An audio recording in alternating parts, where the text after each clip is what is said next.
Bulunaka, do you know that cybercrime is becoming a growing problem in Fiji? Cybercrime is defined as a crime in which a computer is the object of the crime, such as hacking and spamming. Cybercrime is also cyberbullying and using fake profiles to cause panic and spreading false news. If you're involved in this or know anyone who's committing these crimes, report them immediately. I'm Polly. And I'm Peter. We host the Traffic Jam Show on City FM. From 3 p.m. to 7 p.m. every weekday. Do the right thing.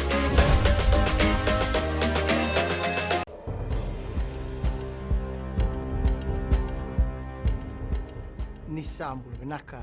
Se kwe ungo na Vakaleleka ni nonda itukutuku na mbungi ndindai. Na ministri ni biba katakataki esabanga ngatigo na ngongo esona bisnisi na buku ni nondra siang ni somi na tamatatakataka na libi karatortiko.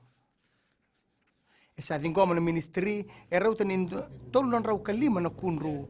Tukuna na minista Pravin Kumar ningo wilikina na kiana beso utaki ni yaua ni takataka wakakina na musuki ni yaua.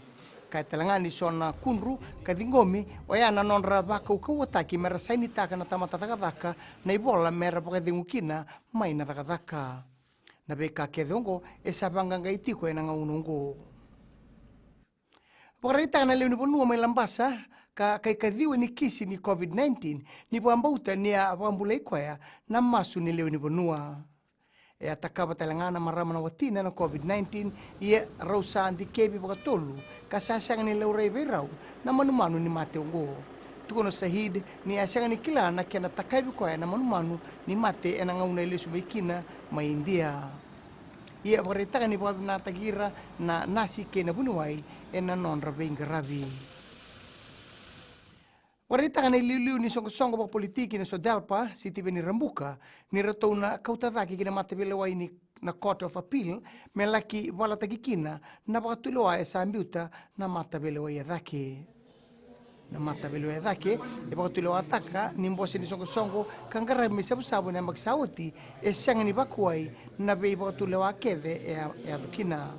Tuno rambuka ni dingo mai roni bola mai buana supervisor ni bending ningi Muhammad Sanim kasana nu makina mena laki bola taka na bautiloa esa mai tau kinang gito wandita na tamban nimbula ni besot sot ningito kede ena nonda bonua erna taru biket tinga ena ngaunongo kaya na tamban nimbula ni ongo e wilikina na bei sota karambiuta bata na bei songo ningito wakakina ona sota embudini ena bei tiko kaya na tamban nimbula ni turu bugitiko ne tubutuba me baka muritiko kina ne baka sala me buana lilu ni mata ni tu borenge mani marama ena kaya na sangai me tarubi na bei takabi ni mate na COVID-19 mai da bekir na Vakaleleka ni noanda tukutuku na kena ekuri erano na saman stiseni na Radio Fiji 1 kena bula FM ni vakadingu binaka.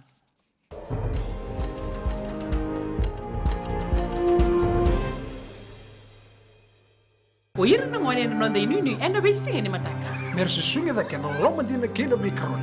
Sakena ngauna mitaro bina nonda baksanga ika wala loma takina ngone. Dalabina oya wa meliki. Bulre oya wa Samuel Samuli. Nama kikirau ena bei mataka.